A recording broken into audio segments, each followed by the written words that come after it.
بسم اللہ الرحمن الرحیم۔ تمام حضرات جو کھڑے ہیں بیٹھ جائیں، تشریف رکھیں۔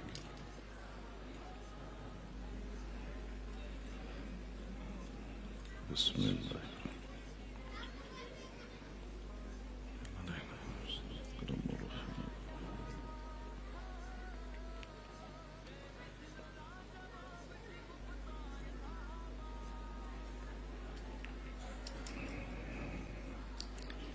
الحمد لله الحمد لله نحمده ونستعينه ونستغفره ونؤمن به ونتوكل عليه ونعوذ بالله من شرور أنفسنا ومن سيئات أعمالنا من يهده الله فلا مضل له ومن يضلله فلا هادي له ونشهد أن لا إله إلا الله وحده لا شريك له ونشهد أن سيدنا ومولانا محمدا عبده ورسوله أرسله بالحق بشيرا ونذيرا أما بعد فأعوذ بالله من الشيطان الرجيم بسم الله الرحمن الرحيم ذلك الكتاب لا ريب فيه صدق الله مولانا العظيم وصدق رسوله النبي الكريم العظيم إن الله وملائكته يصلون على النبي يا أيها الذين آمنوا صلوا عليه وسلموا تسليما اللهم صل على سيدنا ونبينا ومولانا محمد معدن الجود والكرم وآله وبارك وسلم صلاة وسلاما عليك يا سيدي يا رسول اللہ۔ میرے ساتھ مل کے پڑھیے گا، بآواز بلند پڑھیے گا۔ الصلاة والسلام عليك يا رسول الله وعلى آلك وصحابك يا حبيب الله۔ اللہ تبارک و تعالی کی حمد و ثنا اور دل کی گہرائیوں سے حضور رحمت عالم نور مجسم صلی اللہ تعالی علیہ وآلہ وسلم کی ذات اطہر پر درود پاک پڑھ لینے کے بعد مخدوم محترم لائق صد احترام حضرات علماء کرام، مہمانان ذی وقار، مجمع میں موجود میرے بزرگوں، دوستوں، ساتھیوں، پردے میں موجود میری ماں اور بہنوں، السلام علیکم ورحمۃ اللہ وبرکاتہ۔ دعا ہے اللہ کریم سے کہ اللہ کریم ہم تمام مسلمانوں کے گناہوں کو معاف فرمائے اور ہم سب کو دین مبین کا نور کامل عطا فرمائے۔ اللہ وحدہ لا شریک کا کروڑ احسان ہے کہ اس پاک پروردگار نے اپنے پیارے محبوب علیہ الصلوۃ والسلام کے طفیل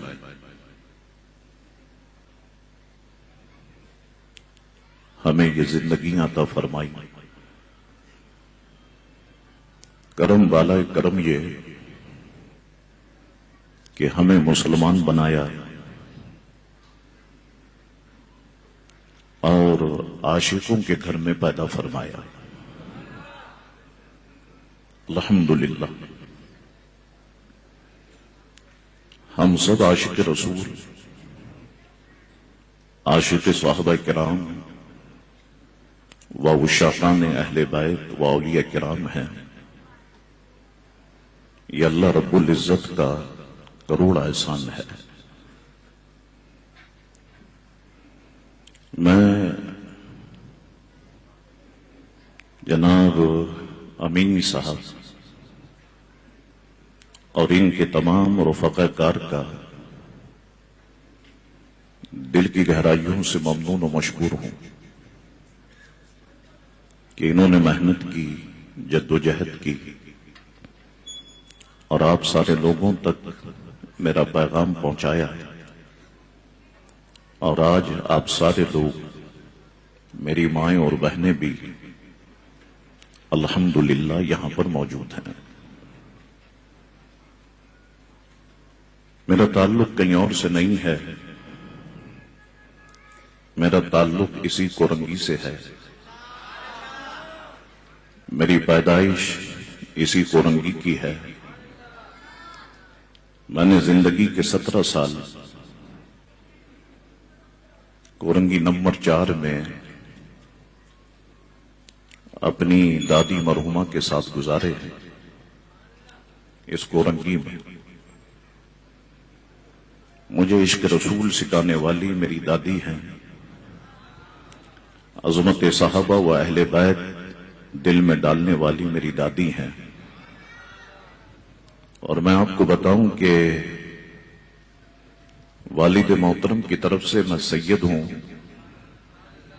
والدہ مرحومہ کی طرف سے میں صدیقی ہوں، اور اپنی دادی کی طرف سے میں فاروقی ہوں، اور مجھے حضرت عثمان غنی رضی اللہ تعالیٰ عنہ سے دلی محبت اور پیار ہے۔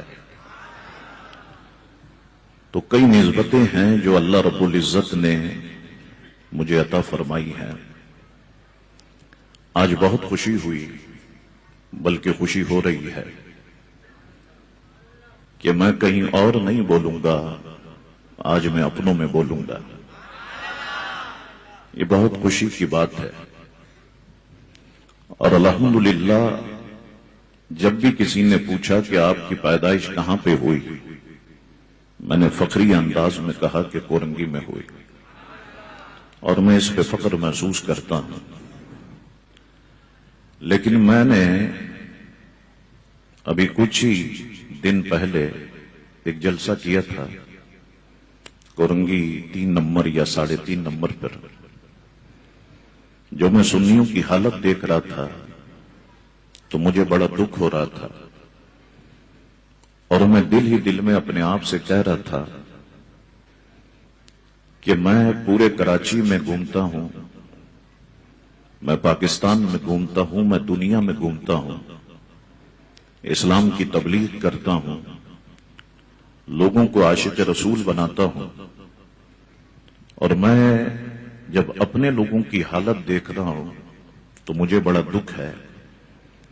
تو کیوں نہ کام کورنگی سے شروع کیا جائے، اور کورنگی 1 سے کورنگی 6 تک رسول اللہ علیہ الصلوۃ والسلام کے اتنے دیوانے ہو جائیں کہ پھر یہی کام آگے بڑھا سکیں اور میری ضرورت نہ پڑے۔ تو اسی سلسلے میں اس تربیتی نشست کا آغاز کرنے کا خیال آیا، اور آج الحمدللہ اس نشست میں میں اور آپ موجود ہیں۔ میں شہر کراچی کی بات کروں تو YMCA جو صدر میں واقع ہے، ابھی ختم ہو گیا، اسے میں نے تربیتی نشست کا آغاز کیا۔ اللہ رب العزت نے اپنے محبوب علیہ السلام کے طفیل بڑا عروج عطا فرمایا، اور میں بلا مبالغہ کہہ سکتا ہوں کہ 4 سے 4,500 نوجوان اس نشست میں موجود ہوتا ہے، تو 4 سے 4,500 میری ماں اور بہنیں بھی اس نشست میں موجود ہوتی ہے۔ الحمدللہ ثم الحمدللہ۔ تو وہ سلسلہ ایک اپنی جگہ پر ہے، لیکن یہ میرا شہر ہے۔ انشاءاللہ تبارک و تعالی آپ نے جس محبت کا اظہار کیا، میں آپ سے ابھی کہہ دیتا ہوں کہ جگہیں چھوٹی پڑ جائیں گی، سنیوں کا سمندر کہیں سما نہ سکے گا۔ آپ نے ابھی سے محنت کرنی ہے سلطان الہند کانفرنس کے لیے، تاکہ ہم حضور غریب نواز رضی اللہ تعالیٰ عنہ کی ذات مصروف کو خراج تحسین پیش کریں، اور لوگوں کے قلوب میں عشق اولیاء کرام کی شمع کو فروزہ کریں۔ برادران ملت، میں نے قطب شریف کے بعد، وقت محدود ہے اس لیے میں ساتھیوں سے کہہ رہا تھا کہ آپ مختصر کریں، کیونکہ ہال جتنے بھی ہیں کراچی کے سب کی ٹائمنگ بن گئی ہے کہ اتنے بجے ہال آپ نے بند کر دینا ہے۔ تو میں اس لیے کہہ رہا تھا کہ مختصر کیا جائے۔ بہرحال پہلی نشست ہے، اس لیے جو کہہ سکتے تھے ساتھی آپ کے سامنے انہوں نے باتیں کی ہیں۔ اب جو میں باتیں کرنے لگا ہوں، ایک ایک بات غور سے سننا اور اپنے دل و دماغ میں بٹھانا، ساری توجہ میری طرف رکھنا۔ میں اپنی ماں اور بہنوں سے بھی کہتا ہوں کہ ساری توجہ، تھوڑا وقت ہے آپ کی میری طرف رہے گی تو انشاءاللہ تعالی ہم دامنوں کو مرادوں سے بھر کے جائیں گے۔ میں نے قرآن مجید و فرقان حمید کی سورہ بقرہ سے، جو پہلے پارے میں سورہ بقرہ شروع ہوتی ہے، آیت نمبر 2 آپ کی خدمت میں تلاوت کی ہے۔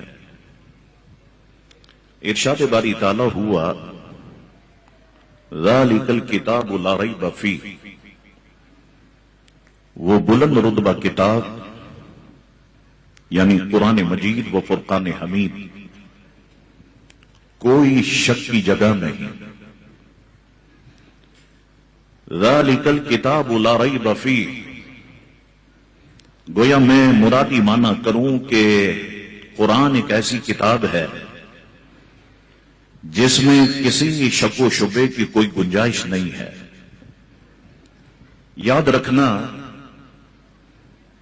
اس آیت مقدسہ سے کئی باتیں واضح ہوتی ہیں کہ قرآن مجید و فرقان حمید میں شک و تردد کی کوئی گنجائش نہیں۔ اگر کسی کو کوئی شک ہے یا اگر کسی کو کوئی شک ہو تو وہ اس کی کم سمجھی کی وجہ سے ہوگا، کم علمی کی وجہ سے ہوگا۔ قرآن مجید و فرقان حمید میں کسی بھی قسم کی کوئی شک کی گنجائش نہیں ہے۔ اللہ اکبر۔ اگر کوئی یہ سمجھتا ہے کہ قرآن مجید و فرقان حمید معاذ اللہ حضور علیہ السلام نے اپنی طرف سے بنا لیا، یہ آیتیں انہوں نے خود ہی ترتیب دے دی، یا صحابہ کرام کے ساتھ مل کے اس قرآن کو ترتیب دے دیا، اگر کسی کے ذہن میں اس طرح کا شیطانی وسوسہ آتا ہے تو قرآن مجید و فرقان حمید نے ایک مقام پر واضح چیلنج دے دیا، وَإِن كُنتُمْ فِي رَيْبٍ مِّمَّا نَزَّلْنَا عَلَىٰ عَبْدِنَا فَأْتُوا بِسُورَةٍ مِّن مِّثْلِهِ وَادْعُوا شُهَدَاءَكُم مِّن دُونِ اللَّهِ إِن كُنتُمْ صَادِقِينَ۔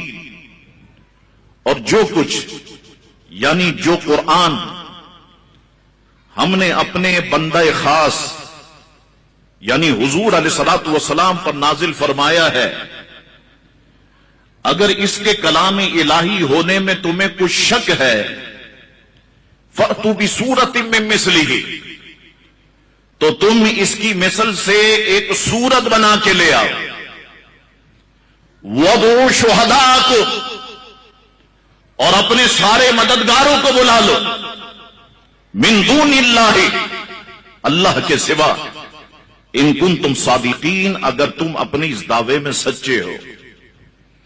قرآن نے واضح چیلنج دیا کہ اگر کسی کے دل اور دماغ میں یہ وسوسہ ہے کہ قرآن مجید و فرقان حمید میں شک ہے، تو وہ اس کی مثل سے ایک سورت بنا کے لے آئے۔ مثلا قرآن مجید و فرقان حمید کی سب سے مختصر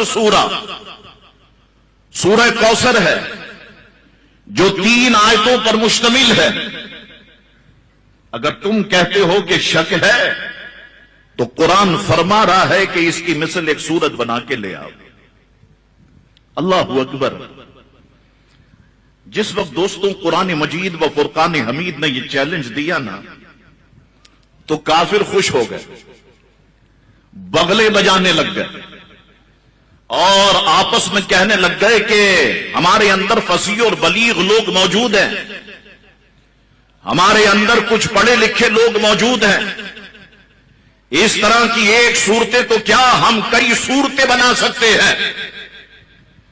تو سارے سر جوڑ کر کے بیٹھے اور گھنٹوں سوچتے رہے، سوچ کے تھک گئے، اور آخر میں یہ کہنے پر مجبور ہو گئے کہ مسلمانوں کے خلاف بدر میں جانا آسان ہے، مسلمانوں کے خلاف تلوار اٹھانا آسان ہے، لیکن واللہ قرآن مجید کا مثل بنانا ناممکن ہے، ہو ہی نہیں سکتا۔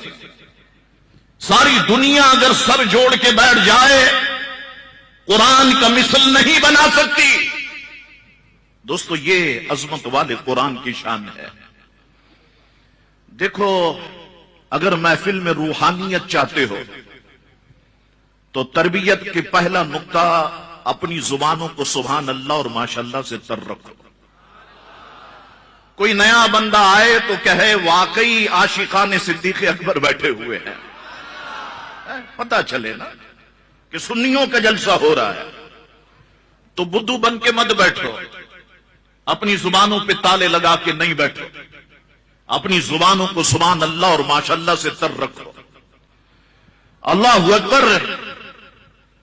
اب کچھ نہ کچھ تو کرنا تھا کہ قرآن نے چیلنج دیا، حضور علیہ الصلوۃ والسلام نے ہمارے سامنے رکھا،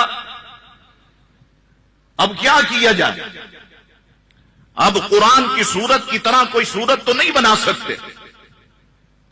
پھر سارے سر جوڑ کر کے بیٹھے اور آپس میں کہنے لگے کہ محمد ابن عبداللہ صلی اللہ علیہ وسلم یہ بھی تو کہتے ہیں کہ قرآن مجید و فرقان حمید میں جو الفاظ استعمال ہوئے ہیں وہ سارے کے سارے فصیح اور بلیغ الفاظ استعمال ہوئے ہیں۔ یعنی آپ کو سمجھانے کے لیے کہوں، عوام کو شاندار الفاظ استعمال ہوئے ہیں۔ جتنے لوگ لائیو مجھے دیکھ رہے ہیں، میں ان سے کہتا ہوں اگر علماء کی جماعت دیکھ رہی ہے یا محفل میں موجود ہے، خطاب میرا عوام سے ہے، اور عوام جو الفاظ استعمال کرتی ہے میں ویسے ہی آسان الفاظ استعمال کروں گا تاکہ ان کی سمجھ میں آ جائے۔ قرآن مجید و فرقان حمید میں سارے الفاظ فصیح اور بلیغ استعمال ہوئے۔ اب سر جوڑ کر کے بیٹھے، کہنے لگے یار اب پورے قرآن مجید و فرقان حمید کا مطالعہ کرو اور قرآن مجید و فرقان حمید میں سے ایسے الفاظ نکالو جو فصیح اور بلیغ نہ ہو، اور پھر ہم جا کر کے کہیں کہ محمد ابن عبداللہ آپ کا یہ دعویٰ ہے کہ اس میں تمام الفاظ فصیح اور بلیغ استعمال ہوئے ہیں، یہ دیکھیے یہ الفاظ ہیں جو فصیح اور بلیغ نہیں ہیں۔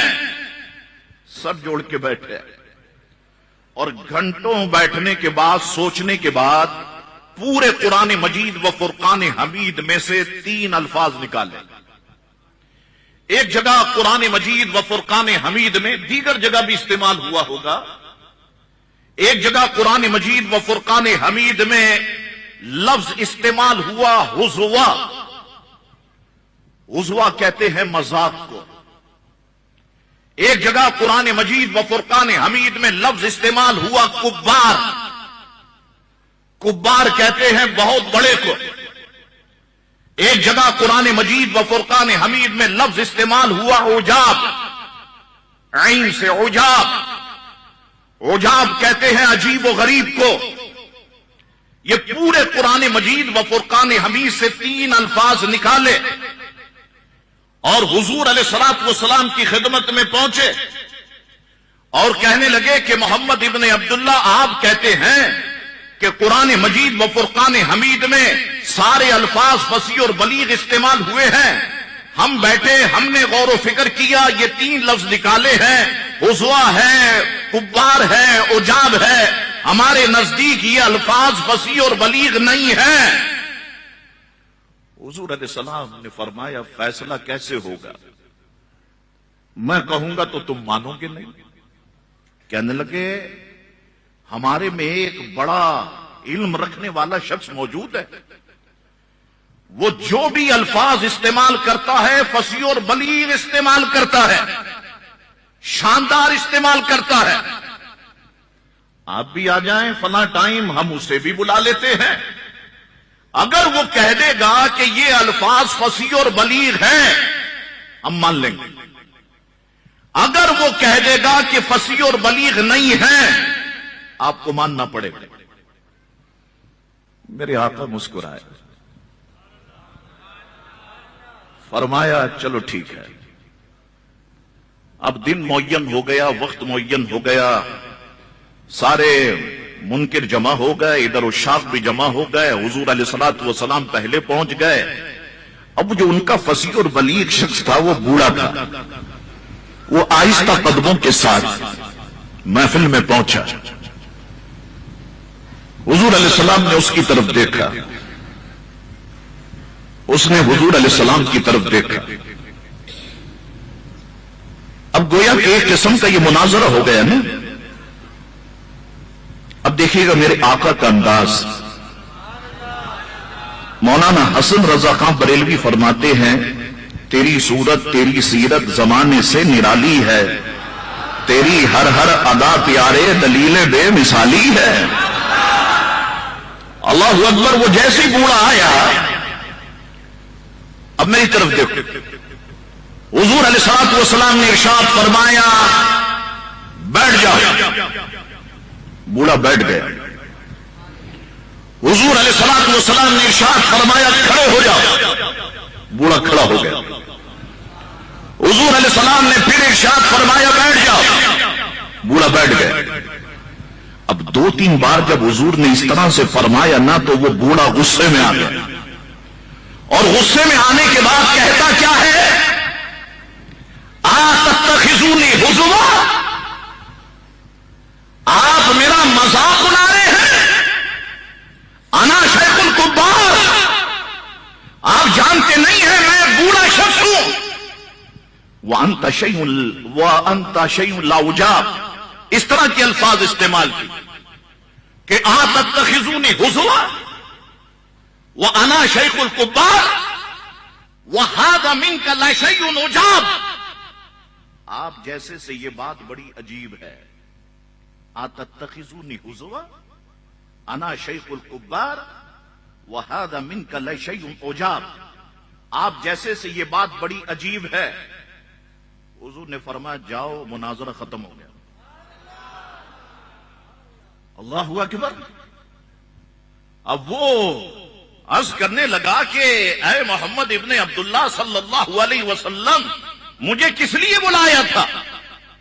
حضور علیہ السلام نے فرمایا یہ تیری برادری کے لوگ ہیں، یہ کہتے ہیں کہ حزوا، کبار، عجاب یہ فصیح اور بلیغ الفاظ نہیں ہیں۔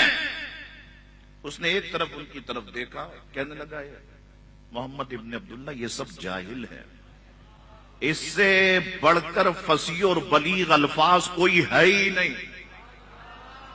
تو سارے مخالفین کی گردنیں جھک گئی، میرے اعلی حضرت بول اٹھے، تیرے آگے یوں ہیں دبے لکھے فصحاء عرب کے بڑے بڑے، کوئی جانے منہ میں زبان نہیں بلکہ جسم میں جان ہے۔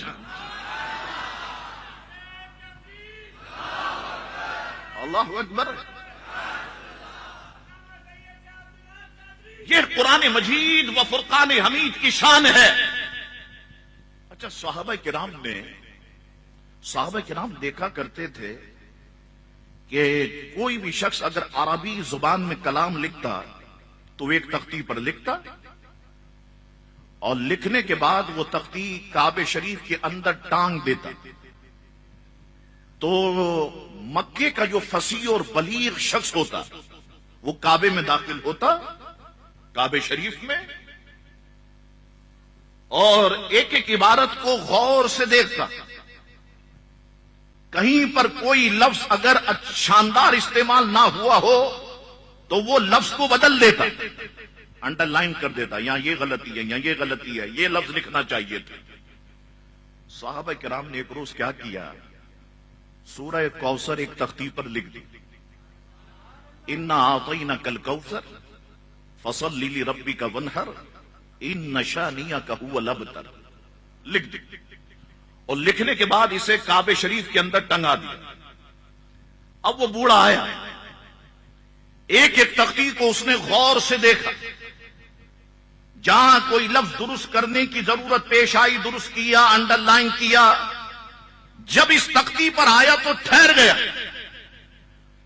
اور کافی دیر تک اس تختی کو دیکھتا رہا، آخر میں نیچے کچھ لکھا اور چلا گیا۔ صحابہ کرام اس کے جانے کے بعد جب بیت اللہ شریف کے اندر داخل ہوئے اور تختی کو دیکھا تو وہ نیچے لکھتا کیا ہے، انا اعطیناک الکوثر فصل لربک وانحر ان شانئک هو الابتر ھذا لیس من کلام البشر۔ وہ کہتا ہے یہ کسی انسان کا کلام ہو ہی نہیں سکتا۔ اللہ اکبر۔ تو قرآن نے واضح چیلنج دے دیا کہ تمہیں اگر شک ہے تو کم سمجھی کی وجہ سے ہے، اگر تم یہ کہتے ہو کہ اس میں کچھ شک ہے، یہ کمی ہے، یہ ہے، وہ ہے، اس کی مثل سے تم ایک صورت بنا کے لے آؤ۔ اللہ اکبر۔ ایک بات تو یہ سامنے آئی، دوسری بات یہ ذہن میں رکھنا کہ قرآن میں شک نہ ہو، میری بات غور سے سننا، قرآن میں شک نہ ہو یہ اس وقت درست ہوگا کہ جب حضرت جبریل میں، حضور علیہ الصلوۃ والسلام میں اور صحابہ کرام میں شک نہ ہو۔ دوبارہ جملے دہراتا ہوں، قرآن میں شک نہ ہو یہ اس وقت درست ہوگا جب جبریل امی میں، حضور علیہ الصلوۃ والسلام میں اور صحابہ کرام میں شک نہ ہو، کیونکہ حضرت جبریل قرآن رب سے لینے والے ہیں اور پیارے مصطفیٰ کریم علیہ السلام قرآن جبریل سے لینے والے ہیں، اور صحابہ کرام قرآن پیارے مصطفیٰ سے لینے والے ہیں۔ یاد رکھو، جبریل امی کو جبریل میں شک نہ ہو، پیارے آقا میں شک نہ ہو، صحابہ کرام میں شک نہ ہو۔ اللہ اکبر۔ اگر ان تین جگہوں میں کہیں شک ہو جائے قرآن مشکوک ہو جائے گا، یہ بات ذہن میں رکھنا۔ اگر ان تین جگہ پر کہیں کوئی شک ہو جائے قرآن مشکوک ہو جائے. مفسرین فرماتے ہیں تو جو صحابی کو فاسق مانے گا معاذ اللہ وہ قرآن کو یقیناً نہیں مان سکتا. جو معاذ اللہ کسی صحابی رسول کو فاسق کہے وہ قرآن مجید و فرقان حمید کو نہیں مان سکتا. پھر شبہ ہوگا کہ شاید صحابی رسول نے قرآن میں خیانت کر لی ہو. لہذا صحابہ کرام کو متقی ماننا ضروری ہے، اور صحابہ کرام کو متقی ماننا اتنا ہی ضروری ہے جتنا کہ جبریل امی کو ماننا ضروری ہے اور پیارے مصطفیٰ کو ماننا ضروری ہے. ایک اور بات یہاں پہ کہہ دیتا ہوں میں، یہ بھی ضروری ہے کہ اللہ تبارک و تعالی کو جھوٹ سے پاک مانا جائے، ورنہ قرآن مجید و فرقان حمید کا صدق یقینی نہیں ہوگا.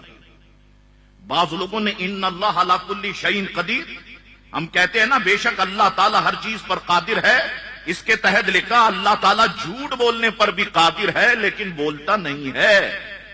معاذ اللہ یہ کلمات لکھے. اللہ اکبر. اب میری بات کو سمجھنا. اب جو حالات و واقعات چل رہے ہیں اور منظم پیمانے پر اس کو چلایا جا رہا ہے، پلاننگ کیا ہے؟ پلاننگ یہ ہے کہ صحابہ کرام کے خلاف اتنا بولا جائے، اتنا بولا جائے، اتنا بولا جائے، اتنا لکھا جائے، اتنی کتابیں چھاپی جائے، سوشل میڈیا پر اتنا بولا جائے، اتنا لکھا جائے کہ صحابہ کرام مشکوک ہو جائیں.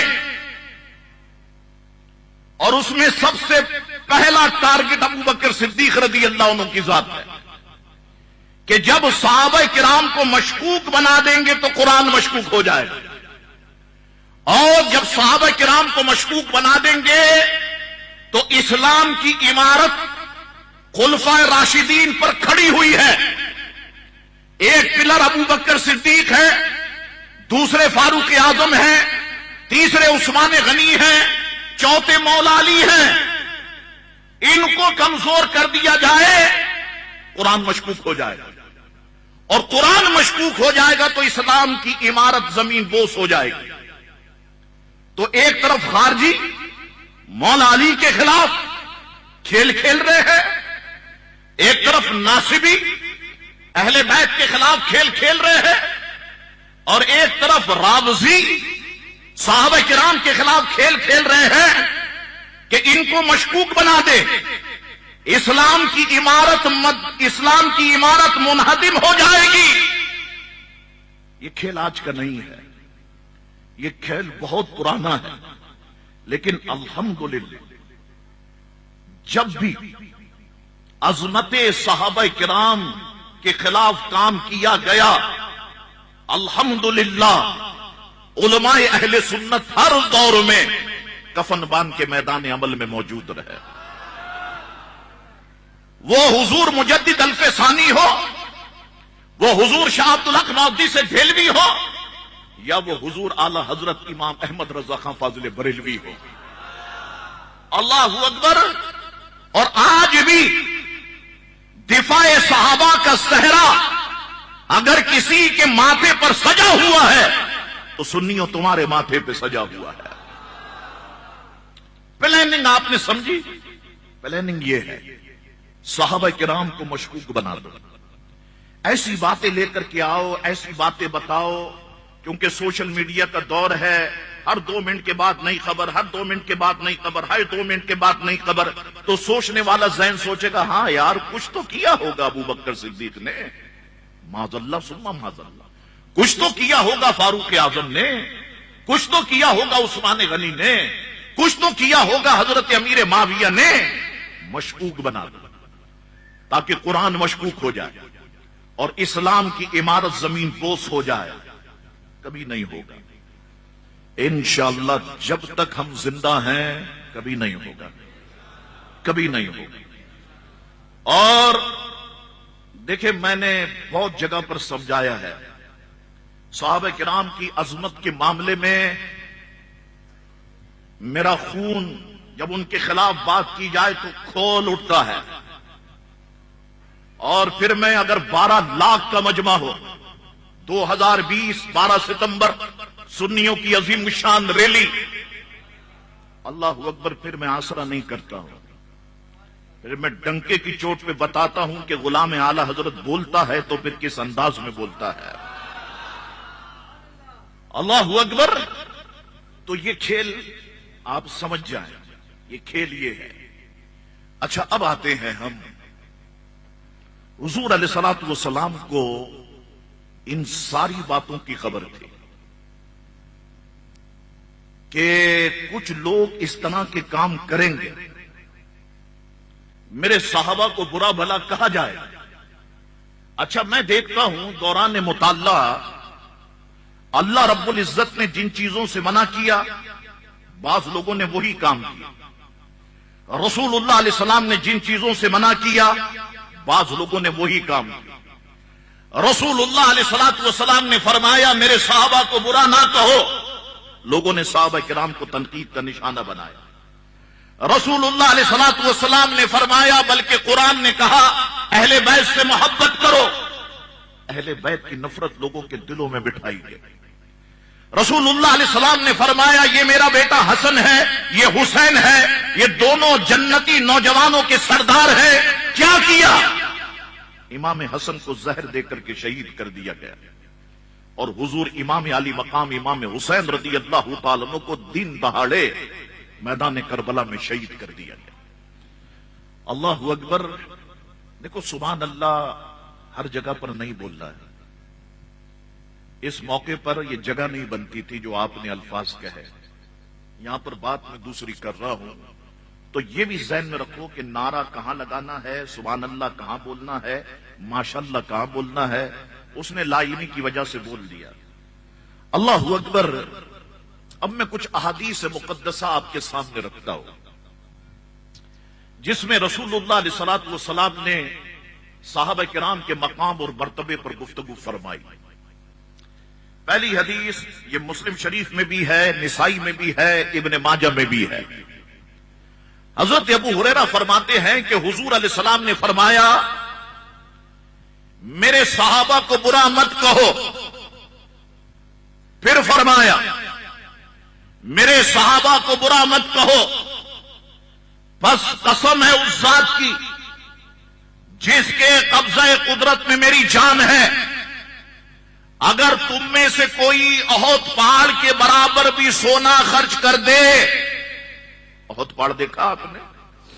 گوگل پہ سرچ کر لینا، انشاءاللہ اللہ رب العزت موقع عطا فرمائے گا، ہم سامنے احد پہاڑ کو دیکھیں گے. اس ذات کی قسم جس کے قبضہ قدرت میں میری جان ہے، اگر تم میں سے کوئی احد پہاڑ کے برابر بھی سونا خرچ کر دے تو پھر بھی وہ ان میں سے یعنی میرے صحابہ میں سے کسی ایک کے سیر بھر یا اس سے آدھے کے برابر بھی نہیں پہنچ سکتا. احد پہاڑ جتنا سونا بھی خیرات کر دے، میرے صحابہ کرام کے سیر یا اس سے آدھے کے برابر بھی نہیں پہنچ سکتا. اللہ اکبر. دوسری حدیث ترمذی شریف اور مسند احمد کی، حضرت عبداللہ ابن مغفل رضی اللہ تعالیٰ عنہ روایت کرتے ہیں حضور علیہ الصلوۃ والسلام نے ارشاد فرمایا میرے صحابہ کے بارے میں اللہ سے ڈرو، میرے بعد ان کو اپنی گفتگو کا نشانہ مت بنانا. میرے بعد ان کو اپنی گفتگو کا نشانہ مت بنانا. اب سنیے الفاظ، جس نے ان سے محبت کی اس نے میری وجہ سے ان سے محبت کی. ہم اسی لیے محبت کرتے ہیں نا کہ رسول اللہ کے وفادار ہیں. جس نے ان سے محبت کی اس نے میری وجہ سے ان سے محبت کی، اور جس نے ان سے بغض رکھا اس نے میرے بغض کی وجہ سے ان سے بغض رکھا، اور جس نے ان کو تکلیف پہنچائی اس نے مجھے تکلیف پہنچائی. صحابہ کرام کو گالیاں دے کر انہیں تکلیف پہنچانا ہوا یا نہیں؟ جس نے انہیں تکلیف پہنچائی اس نے مجھ مصطفیٰ کو تکلیف پہنچائی، جس نے مجھے تکلیف پہنچائی اس نے اللہ کو تکلیف پہنچائی، جس نے اللہ کو تکلیف پہنچائی ان قریب اس کی پکڑ ہوئی۔ اور واقعی میں نے دیکھا ہے دوستو، جتنے لوگوں نے صحابہ کرام کے خلاف بھونکا، خدا کی قسم کتوں کی طریقے سے مارے گئے۔ 10 body guards, 20 body guards, 50 body guards رکھے، اخبارات اٹھا لو، میڈیا دیکھ لو، یوٹیوب دیکھ لو، کتوں کی طریقے سے مار دیے گئے۔ کیونکہ جب پکڑ اللہ کی طرف سے ہوتی ہے تو پھر بندہ نہیں بچ سکتا۔ اچھا ہم دعا تو کر سکتے ہیں نا، اے اللہ جتنے گستاخ رسول ہیں مولا سب کو نیست و نابود فرما دے، جتنے گستاخ صحابہ ہیں مولا سب کو تباہ و برباد فرما دے، جتنے گستاخ اہل بیت ہیں مولا سب کو تباہ و برباد کر۔ ہم دعا تو کر سکتے ہیں، اور دعا مومن کا ہتھیار ہے۔ اللہ اکبر۔ اب دیکھیں آپ، جب ہم اہل سنت والجماعت، ہمارے علماء صحابہ کرام کے دفاع میں بولتے ہیں، سوشل میڈیا پر ابھی یہ چل رہا ہوگا نا، آپ اس میں گالیوں کی لائن دیکھیے، گالیوں کی لائن، گالیاں دی جاتی ہے، دھمکیاں دی جاتی ہے، اور میں آپ کو کیا بتاؤں، اندر کی باتیں میں نہیں بتا سکتا، زندگی مشکل کر دیں گے، مار دیں گے آپ کو، آپ کے بیوی بچوں کو مار دیں گے، اس طرح کی باتیں ہوتی ہیں۔ بہت سارے لوگ خاموش ہو جاتے ہیں، لیکن یہ خون خاموش ہونے والا نہیں ہے، یہ خون خاموش ہونے والا نہیں ہے۔ اٹھا شمشیر، دکھا اپنا ہنر، کیا لے گا؟ اٹھا شمشیر، دکھا اپنا ہنر، کیا لے گا؟ یہ رہا سر، یہ گردن ہے، یہ جان، کیا لے گا؟ میری ایک تقریر اڑا کے رکھ دے گی پرخشے تیرے، تو کیا سمجھتا ہے تنہا شاہ عبد الحق ہے، کر کیا لے گا؟ کیا سمجھتا ہے تنہا ہے شاہ عبد الحق؟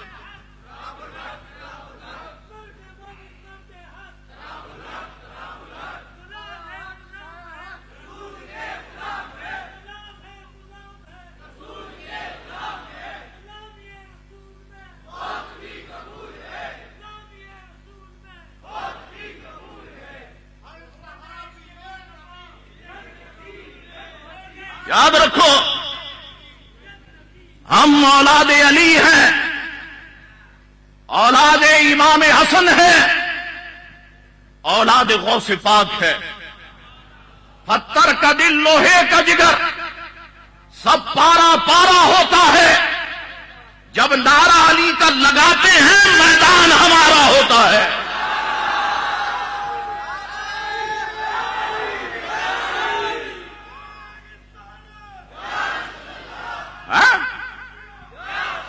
دھمکیاں دیتے، دھمکیاں، اور لوگ بہت سارے بیچارے پیچھے ہٹ جاتے ہیں۔ لیکن میں تمہیں بتاؤں انعام کیا ملے گا، ذرا انعام سن لو، پھر تم میں کا ہر شخص جواب دینے کے لیے تیار ہوگا۔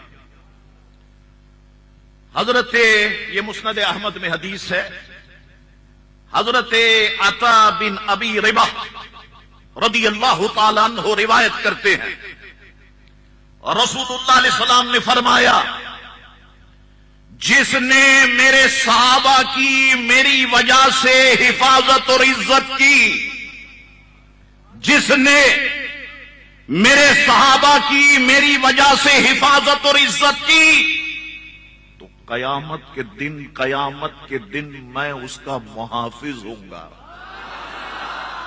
حضور فرما رہے میں محافظ ہوں گا۔ تو اب قیامت کے آئے تو ڈر کیسا؟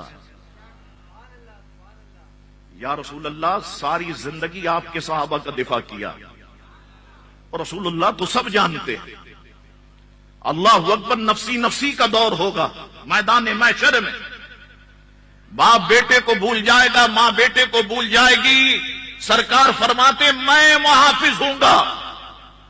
جب محافظت پیارے مصطفیٰ علیہ السلام کی ہوگی تو پھر ڈر کیسا، پھر غم کیسا؟ اور اسی کے ساتھ فرمایا جس نے میرے صحابہ کو گالی دی اس پر خدا کی لعنت ہو۔ اللہ اکبر کی الفاظ حضور علیہ الصلوۃ والسلام نے ارشاد فرمائے۔ اس طرح کی اور کئی احادیث اس وقت میرے سامنے ہے، لیکن آؤ دوستوں ذکر کرتے ہیں حضور علیہ الصلوۃ والسلام کے پیارے ساتھی سیدنا ابو بکر صدیق رضی اللہ تعالیٰ عنہ کا۔ اللہ اکبر، میں نے ایک جگہ پر پڑھا حضرت انس ابن مالک رضی اللہ عنہ فرماتے حضور نے فرمایا، انس ابن مالک سے روایت، حضور نے ابو بکر صدیق سے فرمایا کہ اے ابو بکر، بے شک اللہ تعالی عز و جل مخلوق کے لیے، میں مفہوم پیش کر دوں سب کے دماغ میں رہ جائے، اے ابو بکر بے شک اللہ تبارک و تعالی مخلوق کے لیے بروز محشر عام تجلی فرمائے گا اور تمہارے لیے خاص تجلی ہے۔ ایک بات، حضرت سیدنا معاذ بن جبل رضی اللہ تعالیٰ عنہ فرماتے ہیں حضور علیہ السلام نے ارشاد فرمایا قیامت کے روز حضرت سیدنا ابراہیم علیہ السلام کے لیے اور میرے لیے عرش کے آگے ممبر نصب کیے جائیں گے اور ابو بکر کے لیے کرسی ہوگی، وہ اس پر بیٹھیں گے اور ندا کرنے والا ندا کرے گا حبیب و خلیل کے درمیان میں صدیق ہے، حبیب و خلیل کے درمیان میں صدیق ہے۔ انشاءاللہ یہ منظر ہم روز قیامت دیکھیں گے۔ کون دیکھے گا؟ ہم دیکھیں گے، ہم، کیونکہ جہنم کہیں اور ہے، جنت کہیں اور ہے۔ یہ جہنمی دیکھ نہیں پائیں گے، یہ جنت ہی دیکھیں گے انشاءاللہ تبارک و تعالی۔ اچھا، میں نوجوان بیٹھے ہیں، میں ایک ایک کر کے بات کو سمجھاتا ہوں تاکہ آپ کے دماغ میں اترتی چلی جائے، 1 2 3 کر کے آپ کو یاد ہو جائے۔ حضور ابو بکر صدیق رضی اللہ تعالیٰ عنہ کو میں دیکھتا ہوں دوران مطالعہ تو عکس آئینہ مصطفیٰ کریم صلی اللہ علیہ وسلم مجھے دکھائی دیتے ہیں۔ ایک بات، پہلی بات یہ ہے اپنی زبانوں کو سبحان اللہ سے تر رکھنا، حضور علیہ السلام کی ظاہری عمر شریفہ 63 برس، حضور صدیق اکبر رضی اللہ عنہ کی ظاہری عمر شریفہ 63 برس، حضور علیہ الصلوۃ والسلام کا وصال، حضور علیہ السلام نے جو پردہ فرمایا وصال مبارکہ زہر آلود گوشت کی وجہ سے ہوا۔ خیبر کے مقام پر جب حضور تشریف لے گئے تو حضور کو بکری کے شانے بہت پسند تھے، ایک عورت اسے جانتی تھی، اس نے اس میں زہر ملا دیا اور حضور کے سامنے رکھا۔ حضور جب تناول فرمانے لگے، کچھ حضور نے تناول فرمایا تو اس شانے میں سے آواز آئی، یا رسول اللہ مجھے مت کھائیے، اس عورت نے اس میں زہر ملایا ہے۔ اللہ اکبر۔ تو بعض علماء نے کہا کہ وقت وصال یعنی حضور علیہ السلام جب دنیا سے پردہ فرمانے لگے تو اس زہر کے اثر کو لوٹایا گیا اور حضور علیہ الصلوۃ والسلام کو مقام شہادت عطا فرمایا گیا۔ یاد رکھ لو میری یہاں پر بات کہ بعض علماء یہ کہتے ہیں کہ بالفرض اگر کسی نبی کو شہید بھی نہ کیا گیا ہو تب بھی نبی کا مقام شہیدوں سے بلند ہوتا ہے۔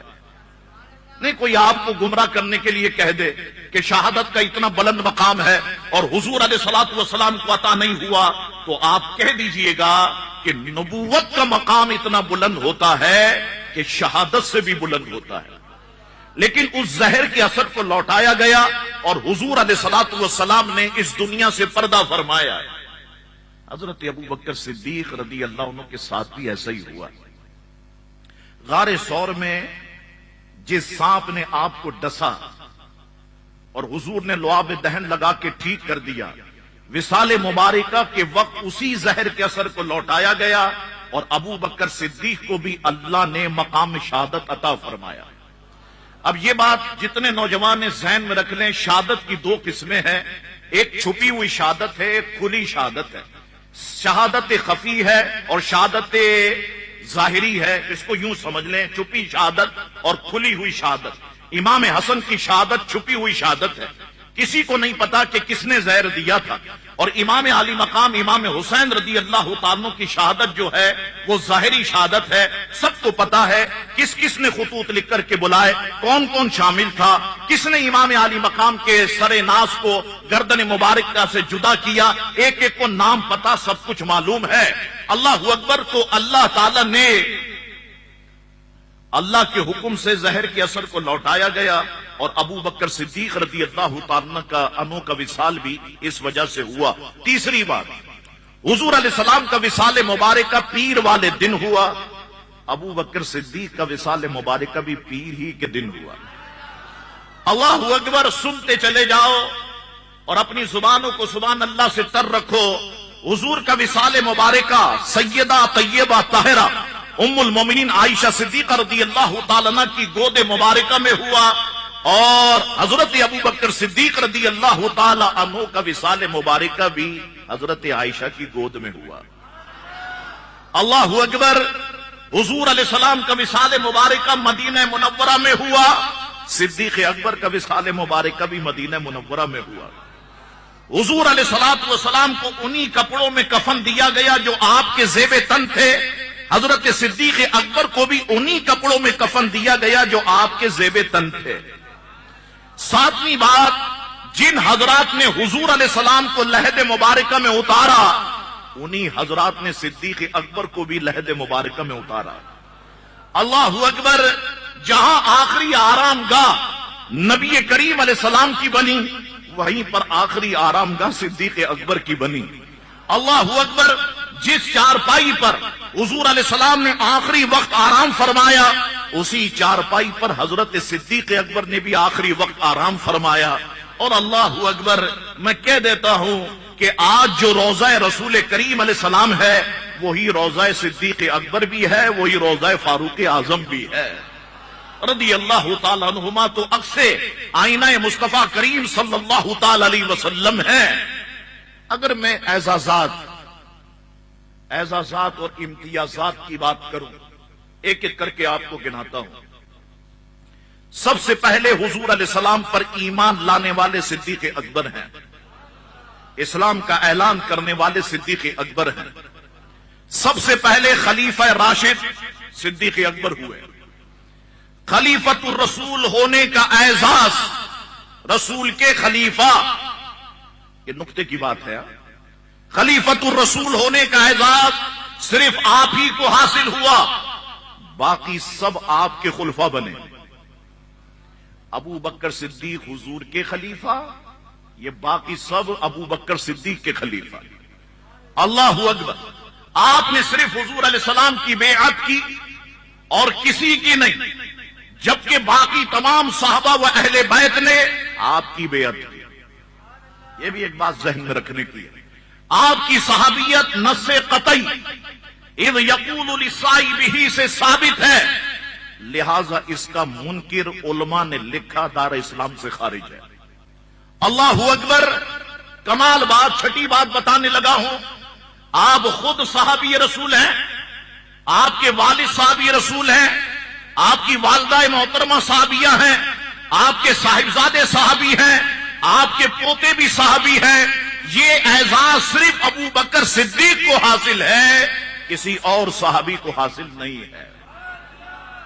اس ذہن میں رکھے آپ.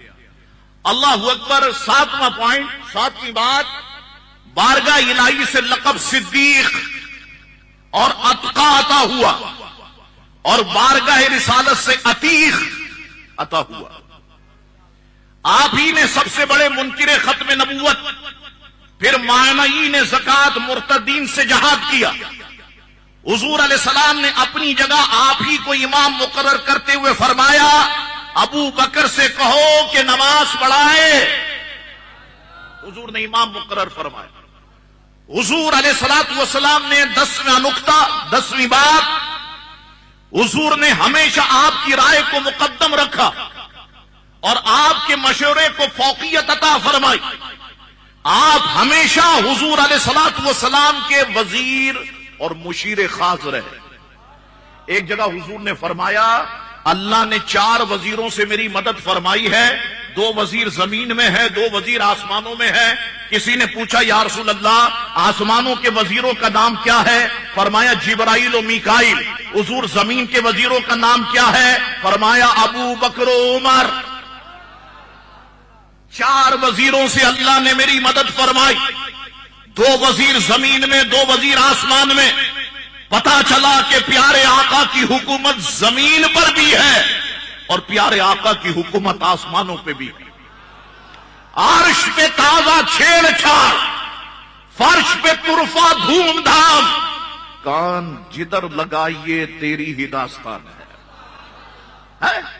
اللہ اکبر. اور آپ دیکھیں دنیا میں دیکھیں بادشاہ ہوتے ہیں، وزراء ہوتے ہیں، جب انتقال ہوتا ہے تو بادشاہ الگ جگہ پہ دفن ہوتا ہے، وزراء الگ جگہ پہ دفن ہوتے ہیں. یہ حضور کے ایسے وزراء ہیں کہ جس گنبد خضرا کے نیچے میرے آقا آرام فرما ہے، ساتھ ہی دونوں وزراء بھی آرام فرما ہے.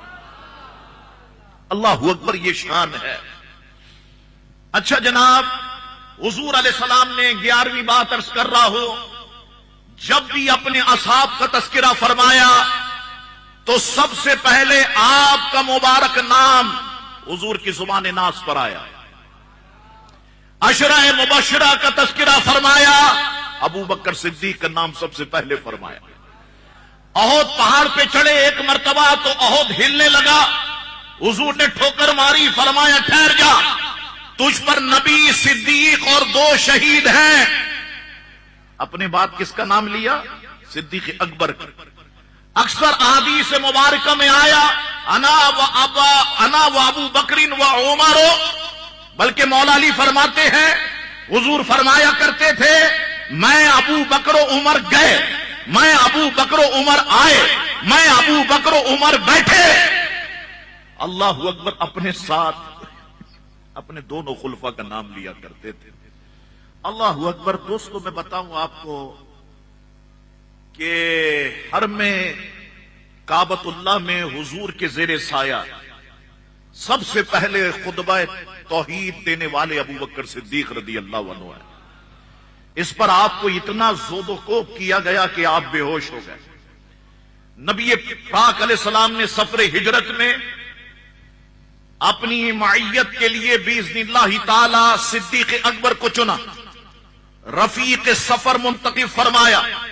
حالانکہ دیگر صحابہ کرام اور اہل بیت کے لوگ موجود تھے. 14ویں بات یہ ہے، سفر ہجرت میں آپ ہی کے خاندان نے ان دونوں شخصیات کو کھانا فراہم کیا، معلومات فراہم کی.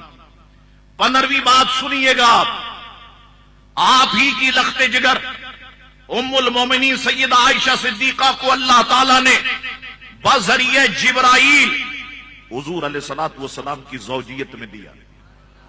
یہ اعزاز بھی آپ کو حاصل ہے. 21واں پوائنٹ میں آپ کو بتاؤں، آپ ہی کی لخت جگر کے تصدق و توسل سے امت مسلمہ کو تیمم کی آیات ملی. پانی نہ ملنے کی صورت میں تیمم کا جواز آیت قرآنی آپ ہی کے وسیلے سے ملا. آپ ہی کی لخت جگر کے توسل سے دین کا 2/3 حصہ امت مصطفیٰ کو عطا کیا گیا. اللہ اکبر. 3 راتیں غار کے اندر حضور کے ہمراہ آپ ہی تھے، کوئی اور نہیں تھا. معراج میں حضور جب تشریف لے گئے لامکان میں حضور رب کو دیکھتے رہے اور غار میں صدیق اکبر پیارے مصطفیٰ کو دیکھتے رہے. اللہ اکبر. مسجد قباء شریف، مسجد نبوی شریف کی جگہ سب سے پہلے جو خریدی گئی، اس کی رقم ابو بکر صدیق نے ادا فرمائی. مسجد نبوی شریف میں ایک نماز کا ثواب 50,000 نمازوں کے برابر ہے. تو قیامت تک وہاں نماز پڑھنے والوں کی نمازوں کا ثواب ابو بکر صدیق کے نامہ اعمال میں لکھا جاتا رہے گا۔ اللہ اکبر۔ قرآن کریم کو کتابی شکل میں جمع فرمانا یہ آپ کا ترہ امتیاز ہے۔ قیامت تک جتنا قرآن پڑھا جائے گا اس کا ثواب صدیق اکبر کو ملتا رہے گا۔ اللہ اکبر۔